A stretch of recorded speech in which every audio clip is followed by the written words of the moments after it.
Gail, aka Ryan, aka Girl Ryan. Just know that the girls aren't claiming to be broke, and I refuse to ever refer to myself as broke. But listen, I am an entrepreneur and a creative, and sometimes life just be lifing. Please take a moment to like and subscribe to our channel right now. Thank you all so much for tuning in. Today I would like to introduce you all to Celeste, the owner of Boozee Bar. Celeste, when I first met her, I was like, okay, this girl is incredibly stylish. She also has her own business, and I just thought she was amazing. So Celeste, welcome to the podcast. Wow, what a pleasure. Please introduce yourself to the community. Well, I am Celeste. I'm Celeste Boyd. I'll tell you my full name. And I'm born and raised in Brooklyn. Like she said, I'm the owner, founder and owner of Boozee Bar and C for cake. And, you know, some people think I'm crazy, but good crazy. And I'm just, you know, just here trying to make it, like all of us. So, yeah, that's about it. Well, thank you so much for joining us today. Sure, of course. And we're already getting boozy. Yes, with our Cosmos. Yeah. Yes. So, All right, now she's gonna learn the secrets. So Celeste, please tell us like the inspiration behind Boozee Bar, like what made you get started, the name, all of the things. Okay, so Boozee Bar. Well, for starters, I've been bartending for 12 years, maybe 13 years. I don't know. I gotta do the math. Okay. And it was always like my side gig. Oh. It was always something that I did when I was in school, just after school to get some extra money. And I started working for a bartending service, and I mean, this guy was honestly, I feel like it was Charlie's Angels. Like I never met this guy. I mean, he'd just text me, he'd send me to these events. He'd be like, "This is where you gotta go. This is what you have to wear, and bring your tools with you. This is how much you're getting paid." So wait, where did you find this? Was this like a gig thing? Oh, so one of my father's tenants. Oh, she did it, and she found out that I was bartending, and she was like, "Oh, you want to bartend too?" And I honestly didn't have that much experience at the time because. That's why I did go towards like the bartending service side, because bars. I was 18 when I got my bartending license. So I'm like, so you could get a bartending license at 18? Yeah, you don't have to be 21 to serve alcohol. Wow. But then it's like not ideal because who's really gonna hire an 18-year-old bartender? You can't taste the drinks, quote unquote. Right. So that's why when I first started, I did go towards like the service. I personally, I don't really want somebody to work for Boozee that's 18, you know. So I understand. And I look young, so I was looking like 12. Very young. But anyway, I started. She put me on, and the first gig I ever worked was. Do you remember Angie from Mob's Bar? Yes, her son. She R.I.P. right? Yeah. She said R.I.P. right? Big Ange. Yes. I worked her son's wedding. So it popped my little cherry. I was hype. I was like, I was staying. And that probably was a crazy wedding. It wasn't crazy, but it was nice. Okay. It was nice. Just because I'm just remembering Big Ange, like, she got down. She was cool. It was classy though. Okay, I give it that. Okay, It was nice. And I shout out to him. His business is called Bottoms Up. Honestly, I don't know if he's still doing it. Big Ange son? No. Oh, sorry, the guy. The bartender service. They never own it. So when he sent me there, I was like, oh, I love this. So then he would text me and send me out, and then I would always meet other people. So I'm going there. I'm going working a wedding, bar mitzvah, bat mitzvah, everything. I'm like, this is cool. All you have to do is have a car. Yeah. And I'm working these events, and I'm like, dang, this man is making money, and I've never met him, and everyone else has never met him. All these other people are here under him. I just was like, that was a goal of mine. I'm like, I want this, you know, and I thought it was pretty cool. But at that time, it just seemed so intimidating. I'm like, I can't even. Like, how could I do this? How does he do it? Yeah, so that was the inspiration. And then fast forward, I guess I was going through a breakup at the time. This is like right before the pandemic, and we were doing our business or whatever. And I was like, you know what? Let me get a bartending job. Let me jump right into it so I can do that bartending service idea that I always had. So you already had the idea. Yeah, like you was doing it, you was like, this is gonna be me. Yeah. Okay. Yeah. So I'm the type of person, like, I have ideas. If it's like long term, I still put it in the back pocket. So it's like I didn't give up on it, basically. Yeah. And I started telling people about it. I'm like, I want to do this idea. I want to have a bartending service. And I was just trying to think of names. And I guess when we broke up or whatever, I had to figure out something else. I'm like, let me do the bartending thing real quick so I get some quick money.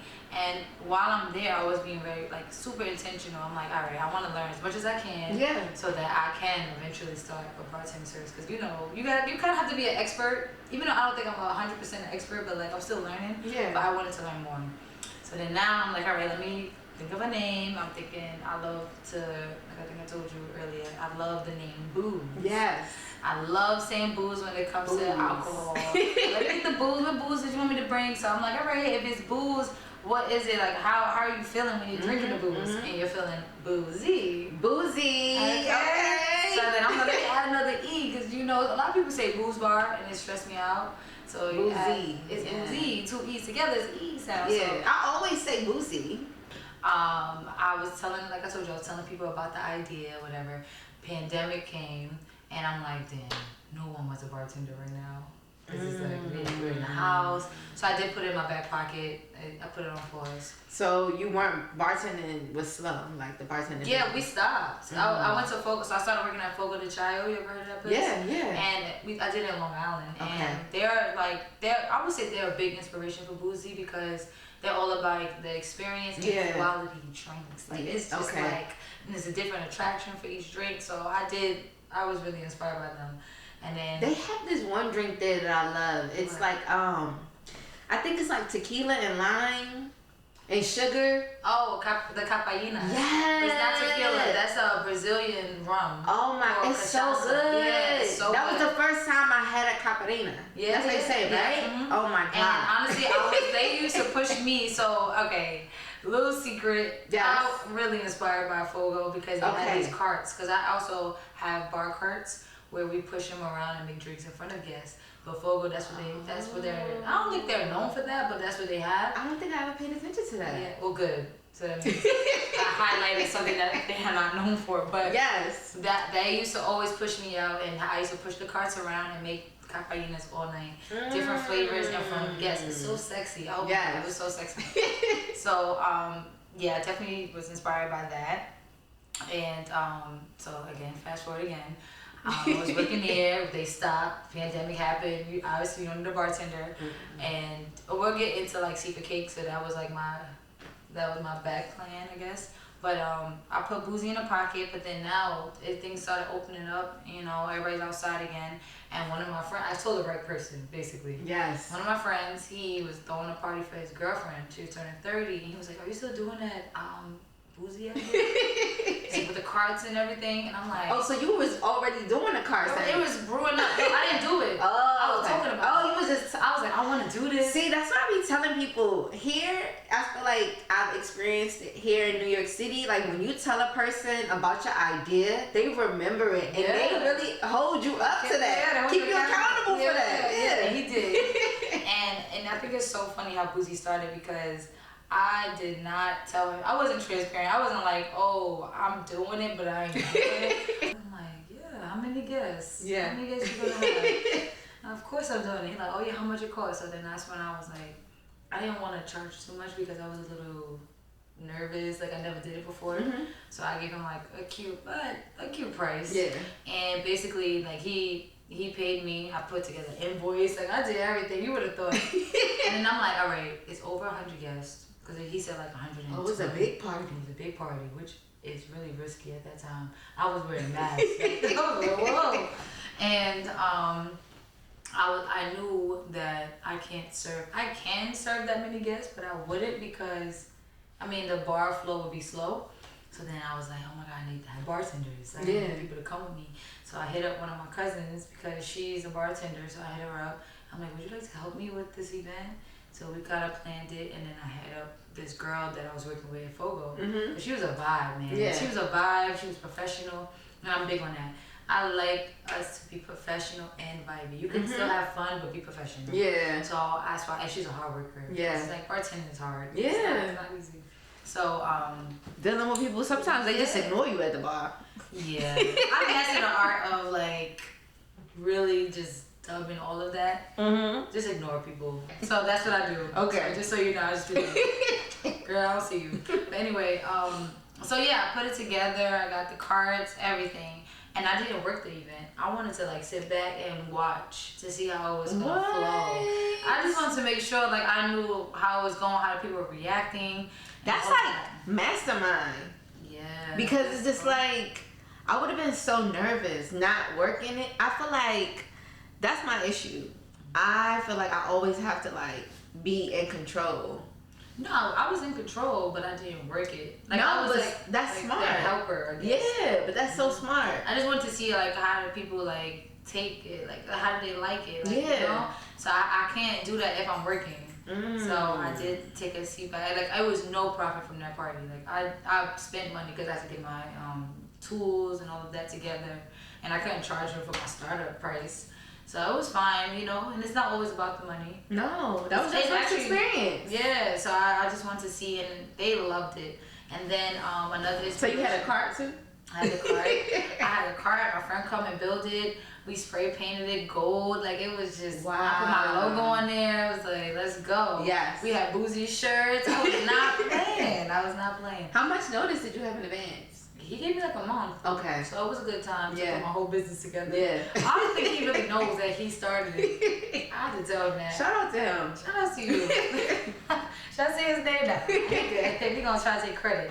But yeah, so that's how it started. And then with the smoky drinks, because I don't know if you guys know, but we're known for the smoky drinks as well. I mean, other people do it, but you know, we're pretty much known for that. And I got that idea from Sugar Factory. Oh yes. Back in the day, we Sugar had a little Factory, phase. yeah. We were going in and I was just amazed. With the cotton candy, it was crazy. Yeah, it was really dope. So I'm like, imagine that at your private event, a vibe. You know what I mean? Yeah. So, so yeah, that's how it started, and yeah, we've been rocking ever since. I had a QR code. People were scanning the QR code, and that's how they got my information directly. And you was already ahead of the game with the QR code. I wasn't playing. Yeah. I was not playing. I wanted people to know me, and then with the QR code, it's like you scan it and you could just get my information. Like you save it to your contacts. So then after that, I'm honestly, I'm telling you no lie, I've been fully booked ever since that day. Wow. And Nonstop. And what year was that? That was 2021. Wow. So yeah, cause I think so. Yeah, we was outside 2021.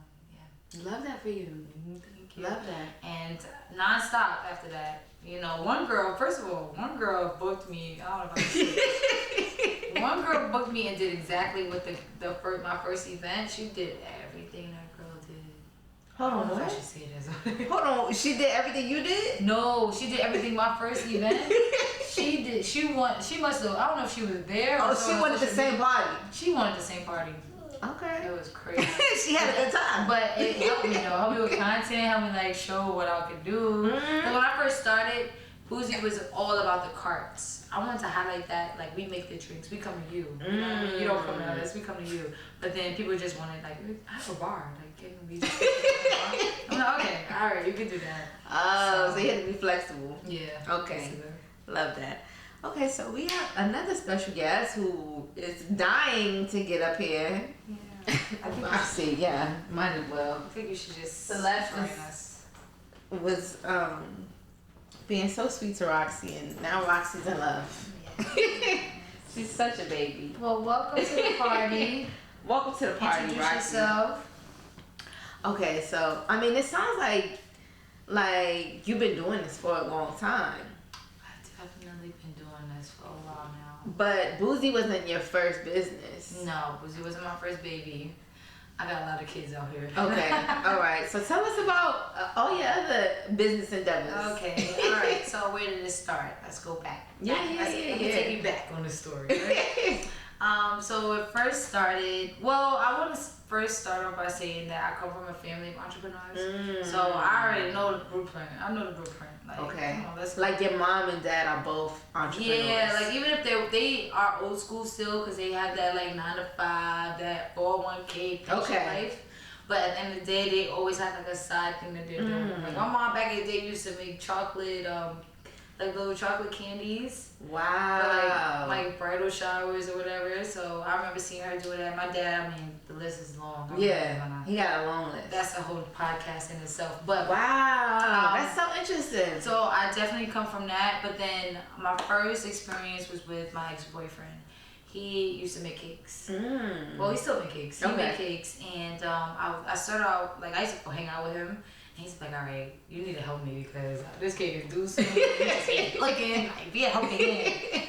So he did put me on. He put me on to the whole cake life, and then my dad, he saw like my dad's big on business.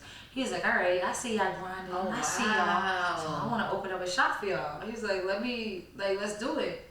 I mean, and it happened so fast. Yeah. Like he told me, I'm beyond. Let me tell you the timeline. Please He told me that he wanted to open the shop for us. Let's say I'm gonna just pick a random. Well, we opened in February, so January, December. So December. It was like 2 months. December, he said, let me do it. He drew it up because he's into interior. He drew it up. He was like, he found a space. He's like, I got it. Put the money down. What? Your dad wasn't playing. He wasn't playing. This is 2017. That's awesome. And he opened up a shop for us. So it's been in your bloodline. So you came out the womb already like, I'm doing this. Yeah. Because you've seen it. Okay. So he opened up the shop, and that's when I got my feet wet. Like, that's when I learned that this life is crazy. Like, it's hours. Was that your 9 to 5 at the shop, or were you working anything else? Before that, I said my master's year, right? My bachelor's is in media communications, and I'm minor in business. Oh. But I did not end up really working in that field. Yeah. I interned for 97 back in the day, or like WBLS, whatever. And that's crazy because I had an internship at a radio station too. Yeah. When I was in college. But I realized I didn't fit in. I didn't. It was just like it wasn't enough for me. Yeah, like I just didn't fit in. Then I saw the salaries. I'm like, cause my dad, he's like, what's this? I was like, all right. I'm not trying to play anybody in that field, but like I just knew maybe that's not for me. It wasn't for you. That's it. So I didn't work in that field, but then I say all of that to say I started working with the DOE, and we'll talk about that later. Okay. But I was working at DOE as a teacher, and I love kids. You know, I used to teach too. Yeah. Kindergarten. Really? Yes. Well, I can see you doing that. Really? I was more so a sub teacher, and then I was in a program called Teaching Fellows. I don't know if you ever heard of it. Yes, I've heard of Teaching Fellows. Really hard to get into though. So I started as a sub too, and then they hired me. Full time. Yeah. So I was just like, okay, I guess I need a job. This was straight out of college. Yeah, same. And it was cool. I mean, and I really, like I love working with the kids. Me too. They didn't play with me, but they loved me. So it was a nice balance. Yeah. And so I started out in that field. So I was doing that. Okay. And I get off at 3 o'clock, and I used to go to the shop. But then after a while, the demand was picking up. I did quit, and I just decided to do it full time with him at the shop. Yeah, at the shop, and we were rocking out, but then things didn't work out. So I did leave the business. I didn't have to because he kind of was like, we broke up, but he was kind of like, why do you have to leave? So he wanted you to stay. But I didn't want to stay, so I left, and then Boozee is what I was trying to brew up. Yes. But that was my first time, and then while I was doing the shop, I started a candle business. I saw that. Yeah, lavish lights. Yes. Lavish lights. I used to cut champagne bottles. What was the inspiration behind that? Like, what made you think of like, I could cut this bottle and make it a candle? I'm gonna be honest with you, and I'm not trying to like, I don't know. I'm saying this in the most humble way. Yeah. I'm full of ideas. Yeah, I am full of ideas, and I always try to think outside the box. And yeah, I really don't know what came to my mind. And then I looked up like how to cut the champagne bottles. I was gonna say, how did you cut that? And okay, so it's not my business no more. So I can tell you the secrets. So it's like this cutter, like a glass cutter, and you have to put it on there, and you have to make a full circle. So like a full circle, with like it kind of like scrapes the glass. Yeah.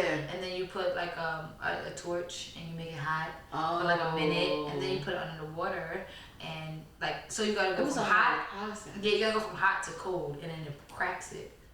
But it's a little tricky because sometimes it could crack the glass a little bit more than you want.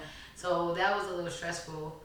And then I also sounds complicated. Yeah, it was not complicated, Okay. but it was like a little Once you process. figured it out. A little process. And then like I started getting like I purchased a towel cutter because like Ace of Spade and like Patron, like that glass, big ass glass. Yeah, they're lying to you. When I started doing that, I was like, Patron ain't shit. Wow. Okay, Chris. Yeah. Okay. What was wrong with Patron? The glass is so thick. Oh, that what it was. I was like, what the hell? They are lying to us. So it's just an illusion. Yes. Ooh. Yeah. I mean, I don't think anyone drinks Patron anymore. But people did. I used to. At that time they did. Exactly. So anyway, I cut it and then you have to sand it. And I made the candle or whatever. But I stopped that business because honestly, I have to be real, I didn't love it. Okay. It was passionate cute. about it. I made money from it though. People charged like $250 for the candle. Yeah. Wow. I was like, like I had some cheap ones, but they were But whatever. So those were my experiences. Cause I mean, the Ace of Spades bottle, like that's an expensive bottle. Yeah, that one in particular was like $300. Had to be. Mm-hmm. Yeah, I definitely charged for that. And from those both experiences, I learned how to like create websites. Just do all my marketing myself and just do more like graphic stuff and just learn to like how to have a business, start an LLC and all of that good stuff. So it was I guess I would call that the internship. So even though you had parents that were both entrepreneurs, you still kind of learned it on your own. Yeah, I would say that. Yeah, I would say that. I feel like that learning process is necessary, you know, because it's just like the amount of time you put in, you realize, like you said with the candle business, if it's really what you want to do or not, you know. Yeah, and I'm big on that. Like I want to be happy. I want to love what I do. And it was a cute idea. Just because it's a cute idea don't mean that's what I wanted to do. So I did branch off from that, but yeah. Okay. Okay, so you kind of touched on C for cakes. Yes. C for cake.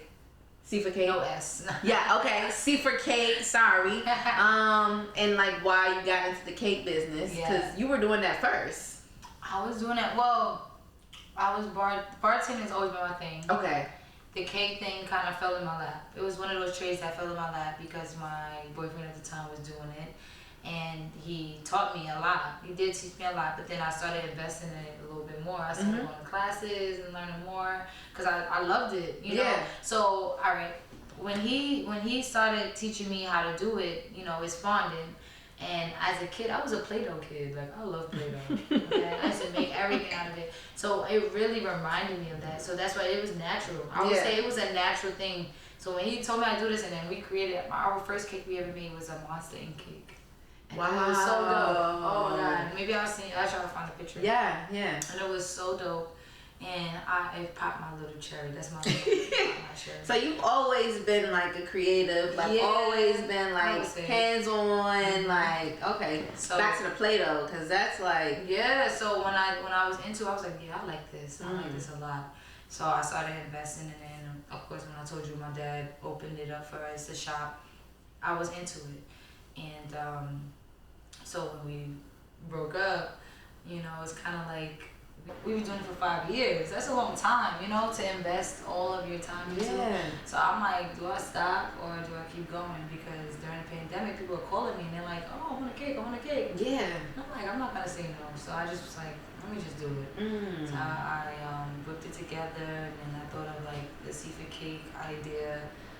My thought process behind that, because like I told you, my background is in education. And I love working with the kids. Oh wow! Now I see C for K. So the alphabet. Yes. So it's like, you know, when you say what is C for, 9 times out of 10 you're gonna say cake. So that was what the idea came from. I love that. And then it started out just being dairy-free cakes because I don't eat dairy. I cut off dairy like 7-8 years ago. And I didn't want to really make anything I wouldn't eat. But then we branched out though. We're doing dairy-free. We do dairy. I'm not trying to like put my business on the people, you know. So that's pretty much how that started up, you know. And then that's awesome. I really was interested in knowing like What is C for cake? But that makes so much sense. Yeah, I'm mad at you, like, educational background. Yeah. And that's the thing. Like with me, I want to teach everyone anything that I know. Like I swear. So that's why we have cake classes. That way I can still connect with the kids. I have the classes with the little ones, and then I also do one-on-one sessions with people who are aspiring to be cake decorators. Love and that. I just want to learn basic knowledge on cakes. So yeah, you real busy with Boozee Bar, with C for Cake, and even doing like your own classes and things like that. So, I mean, I always ask, like, how are you managing it all? Like, how do you do it all? So I would be lying if I said it was easy. It is hard, but it's rewarding. It's amazing. I would say I always had the mindset of like I don't want to, and my dad, he also told me that, like, don't start a business that is only way it's gonna run is if it's you, if it's just you. You want to build a team. So with Boozee, I knew for sure I wanted to have Boozee Bays. That's what I call them. Yes. Boozee Bays. We have an amazing team of 15 bartenders, and I just, I knew that it wouldn't be just me bartending, because that's like, how am I gonna make money from that? Really? You know what I'm saying? I'm gonna say no to some people. And then with C for Cake, that is like, it's just me, so it's home based and it's just me. But my goal, once I get Boozee on its way and it's just fully running without me, then I'll just work on getting C for Cake up and running with a team. So it's hard managing both, but like I feel like eventually it'll be easier. So right now I'm just grinding. Right now it's grind mode. Understand, like, I'm putting in way more work than I want to, but soon enough I'll have my cake decorators. I have this. I mean, I have an assistant now, so that helped. Yes. Taking a little hat off, so it made it a lot easier. Honestly, it's supposed to be 1 year that I had her on board, and it's been amazing. That's amazing. So it made it that much easier, but managing both, it's been a lot, but it's cool. And that's awesome. Like, piggying back on what your dad said about like never having a business that can't run without you. That's very important, because you have to be able to. That's the only way you want to be able to like scale and grow your business. Yeah. So how was it for you, like, finding your team? I know you mentioned like for the first Boozee gig, you hired your cousin, somebody you worked with. But how was it like finding your team? I know for me, like, I'm always just like so nervous when it comes to like getting other people to do what I already know that I could do, and that's like a limited mindset, because like then you're just gonna stay trying to do everything. Yeah. I'm not a control freak. Well, some people say they say you're very particular. I'm particular, but I'm not a control freak, and I feel like if I explain, I have a lot of patience, and I guess it comes from like my education background. Yes. Because you have to be patient with me, because I have my little moments. I be a little slow. So I think about myself whenever I'm like, trying to help someone else. But I honestly, I have no problem passing a task on to someone. I mastered the art of delegating. Like, I can delegate. Like, you do this at the same time, and we're gonna accomplish this goal. Yeah. And that was my mindset. I don't ever wanna, with Boozee, I never want to be able to, like, if someone called me for an event, I never want to say I can't do it. I can do it. Because I have someone else that can come and do it. And I just teach them how to do it. That's why I have my little trainings. I posted it. And they learn all the things that they need to know. I mean, obviously, they're not going to learn everything one time. I can teach them all the time, which is a hard part, managing people. Yes. But it's a skill. It is a skill. I will say that. But I love it. And I would never, ever want it to just be on me. I'm just going to do it. No. You're going to figure out how you can do it, too. So we can just keep it going. I need to tap into that mindset, because that's the only way you can grow your business. Only way. Because imagine if you get sick. You're going to lose money. Because you're the only person. I can do it. You can't do everything. You cannot. And I feel like that's also like the foundation to be a good leader. So like, how do you feel like do you feel like you were just always born with like certain leadership skills, or was it something that you like trained yourself, or like you read about it, or it come natural? I would say I've always been a leader. Yeah. I've always been a leader. I would say that. I had moments where, like, obviously we all have moments where we didn't even know ourselves yet. So I would say that, but like, for sure, I always was on my own vibe. And you know what else? I'm born and raised in Bed-Stuy, but I've been to 5 different elementary schools in 6 years. Yeah.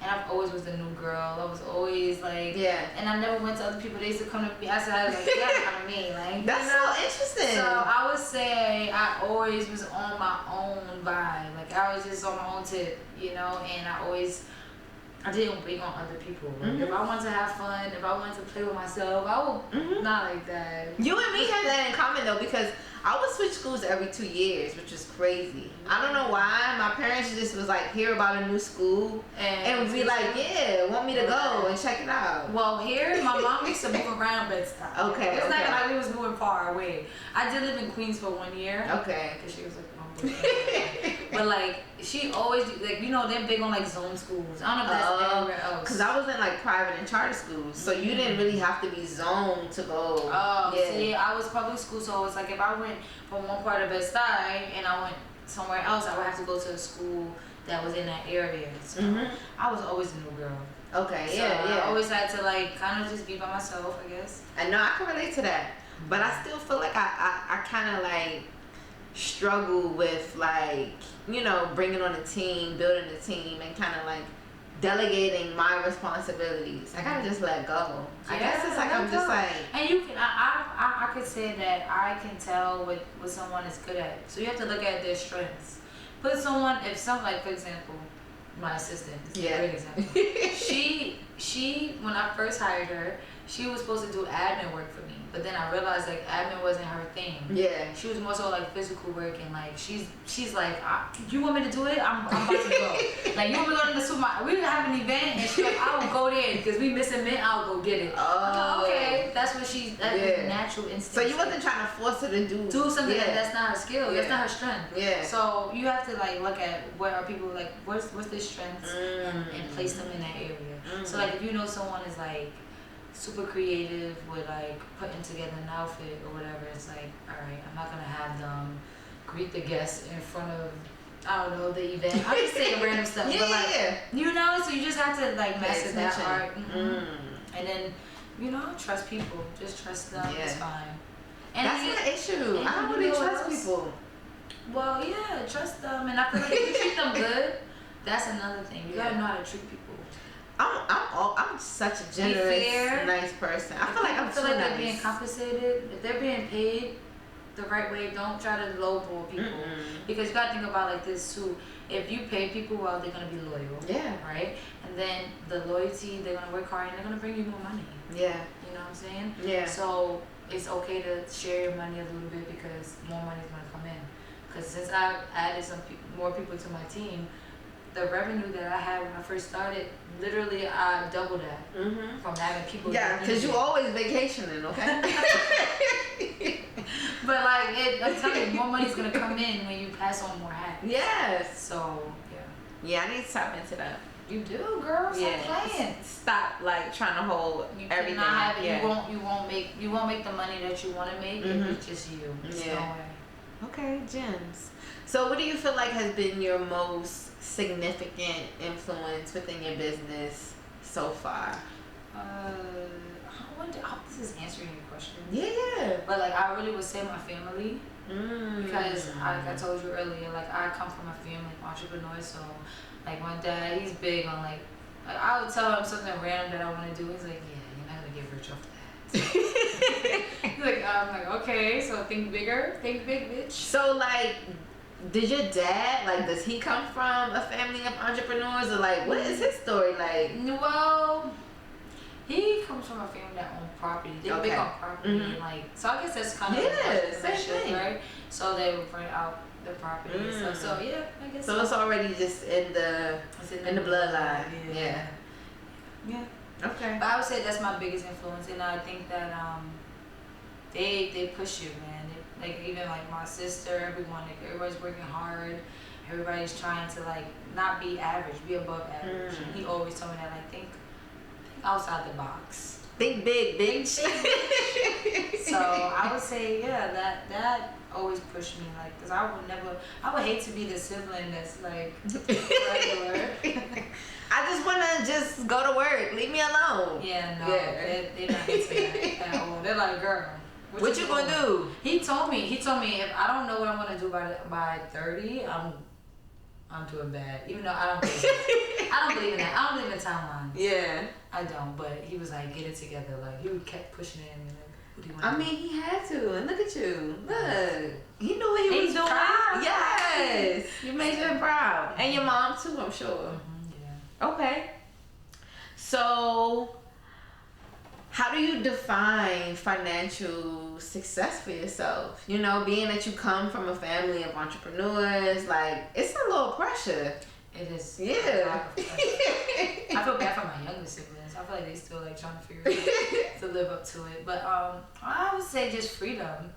Honestly, I want financial freedom that means you're successful. I don't want to think about what I'm doing or if my bills being paid and like month by month. Like, I want to be free. I want to be able to do whatever I want to do, and you know, continue to think big, I guess. Yeah. And do you feel like you reached that point, or you almost there? You I did not reach that point. That's where I fall in the line of the brokish girl. Mm-hmm. That's what, you know. But no, I did not reach there yet. But I am on my way. I think I am so on my way. I see the future. Mm-hmm. I know I'm gonna be good. Mm-hmm. And disclaimer, you know, brokish is not always financial. Okay. Okay. And I don't know if I mentioned it already, but like, I don't use that word. Yeah. So you said that it too. You removed it from your vocabulary. I did years ago, and I swear they've been good. So what made you want to remove that word from your vocabulary? Because I am a strong believer in like words are powerful. Mm-hmm. So I'm not gonna say a word that is negative. Mm-hmm. I'm big on being positive. Yeah. And broke is a little negative. It's a lot. Yeah. So I wouldn't be like, I'm like, oh, I'm broke, girl, I'm broke. And I go, that's like you being real, like, I'm broke. But no, you're not broke. You may not have. It's not in your budget. Yeah. That's a period. It's not in my budget. Replace it with something else. Yeah. I don't even like I can't afford it. Mm-hmm. Like, it's not my budget. Not my priority. It's not prioritizing that right now. Exactly. Just switch it up. I love that. Yeah. And I feel like we always touch on it on each episode because it's just kind of like broke-ish. You know, it's not giving broke. You know, you're just figuring out. It's not in your budget, you know, financially it's not in your budget, or, you know, it could just be where you at, you know, spiritually, you could be going through a broken heart, you know, just any transitional phase in your life, you know, it's never given broke. We're not broke. You're not. You're not broke. We're rich.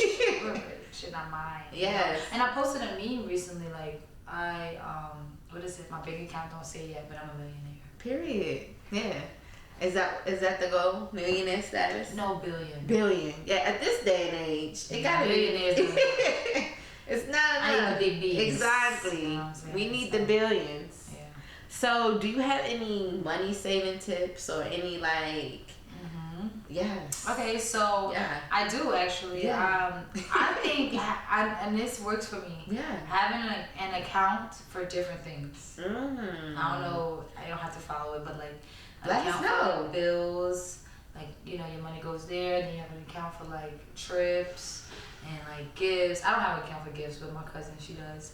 So like, you know, you'll be surprised if you have different money in different places. You'll be surprised. Okay, so I do have an account. I have like 3 accounts. I have like account for bills, account to save, and then just like my personal account. But yeah, just I think that's perfect. Yeah. And then another tip. Well, this is for me. Well, it could be for anyone. Yeah. But like my cash tips, like when I get tips from bartending, I don't touch it. Like I put it away. But you'll be surprised how much money you save. Yeah. And like everybody, like, the tips be adding up. Okay. Exactly. Especially if they boozy enough. Exactly. Well, tips went down a lot from before and now. I guess people are a little more holding on to their money a little bit. The cost of everything has gone up too. Yeah. But if you're not a bartender, you don't have to save tips. Just save your cash. So let's say you go in your purse and you have like $5 bill, $10 bill, put it away. Yeah. Don't even spend it. Don't think about it. You'd be surprised. how much money you will stack up. Okay. Those are some great tips though. So like how many, so you said you got one for bills. Do you have any other ones? Yeah, so bills, just like personal, same like you. I have a savings account, but like it's not my old. I don't know. I'm real old school. I do like cash. I'll be honest. I do. Yeah. I have my savings account, but like so more so bills, like a trip or whatever, and just like petty cash. Yeah. Petty money and whatever like that. But yeah. I love that. So like you did mention trips a couple of times. Like I did. Yeah. How often do you feel like you taking trips? I would say I start in April. So from April until September, I try to do one month. So why during that time period? Is it usually like slow during that time for business wise? Or is it a good time to travel?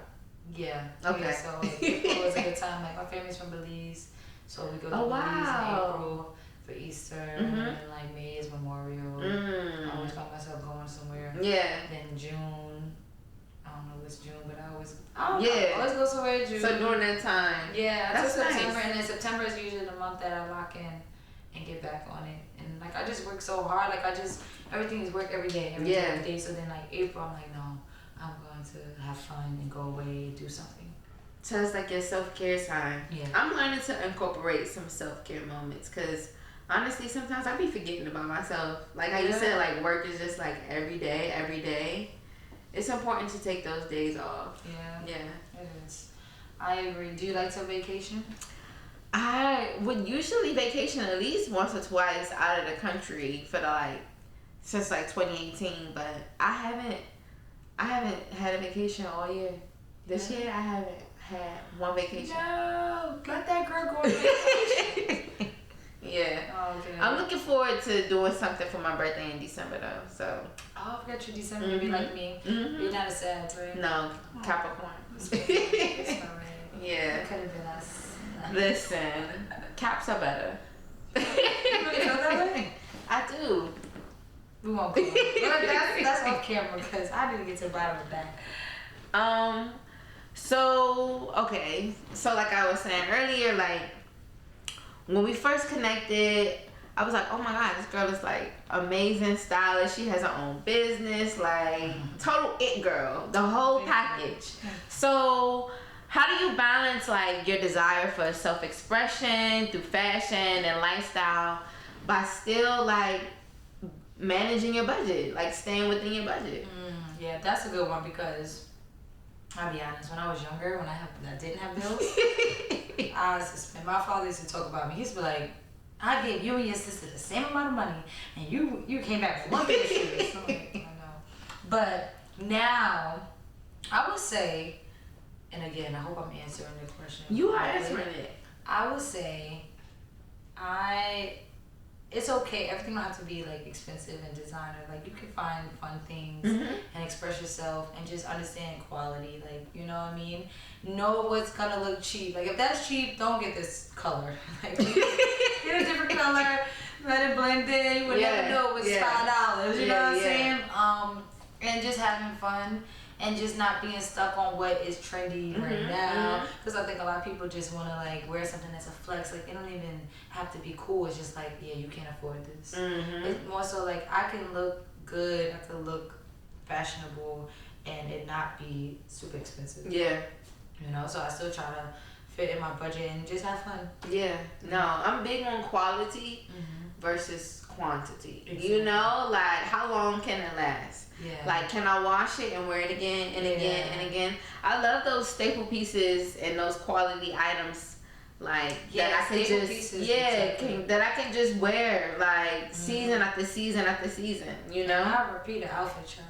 Well, I would switch it up. Switch it up. Like, it don't have to be the same outfit. It could be like, you could repurpose it. And that's how you know you purchase a good item, when you can wear it so many different ways. Yeah. Because if you can only wear it one way, like, that sucks. Yeah. Yeah. No, I agree with you on that. Okay, so can you share like your vision for like future Black it girls when it comes to like financial empowerment and like success? Okay, so I would say one, if you're an it girl, that means you are confident. Period. That means that you know yourself, you're very sure of yourself, and you know what you like and what you don't like, right? So when I think of my vision for the it girls, I always tell people this, like, think about what you love to do.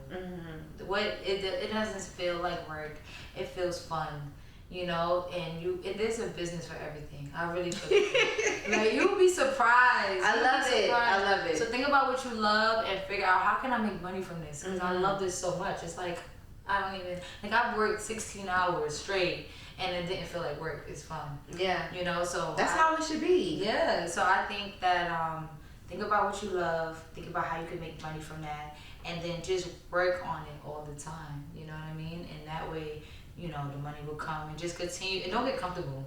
Like, yes, Boozee, like me right now. Boozee is fun. Boozee cool. Oh, Boozee. But I'm gonna honestly always go home and think about a way I can like switch it up and get better and just keep it new, you know, and fresh. So I love that. I would say think about what you love and work on it and figure out how you can make money from it. For sure. Love that. Thank you. Thank you for sharing that. Well, do you have any like final words of encouragement, maybe a statement to your younger self, or just, you know, some words of encouragement to anybody listening to this podcast episode? I would say, I want to say to my younger self. Yes. So to my younger self, I would say to always try to give, whatever you do, put 110%. That's important. Yeah. Don't try to just get by and just do it, because give it your all and you'll be surprised what will come out of it. And just stay consistent. You may not get, you know, immediate support, you know what I'm saying, but, you know, it will come, because people will realize, like, oh, I know her for doing this. You know, and she's been consistent, so I trust her now. And yeah, I would say, you know, just keep pushing. Consistency is key. Yeah. And definitely giving it 100%, because that's the only way. Okay, 100,000. That's the only way you want to know if you truly love it, and that's the only way you want to be able to see the outcome of it. Yeah. So I love that. A quote I live by is, a goal without a plan is just a wish. Because if you have no plan, what you doing? What are you doing? So you need to plan. Plan. Go to the drawing board. Be by yourself. And you don't always have to tell people what you're doing. Just do it. Just do it. Yeah. Just do it. Do that shit. Yeah, do that shit. Well, Celeste, thank you so much for joining us. It's been awesome. You've been very open and vulnerable with your answers. So yeah, is there anything that we should be on the lookout for? You know, tell the people where they can follow you, where to stay up to date with everything Boozee and Secret Cake. Well, actually, I don't know. We are looking for more Boozee babes. Yes. So look out for that. And you can find Boozee on Instagram at Boozee Bar with 2 E's, not Boozee Bar. Boozee Bar. So BOOZEE Bar. And then our website is www.boozeebar.com. C for cake is cforcake.co. And that's the website, and the same thing with the app. So cforcake.co. On Instagram. So yeah, that's pretty much it. Well, thank you guys for tuning in. Don't forget to like and subscribe. We're dropping new episodes every week, every Wednesday. So be sure to tune in for our latest episodes. All right. This is great. Bye-bye.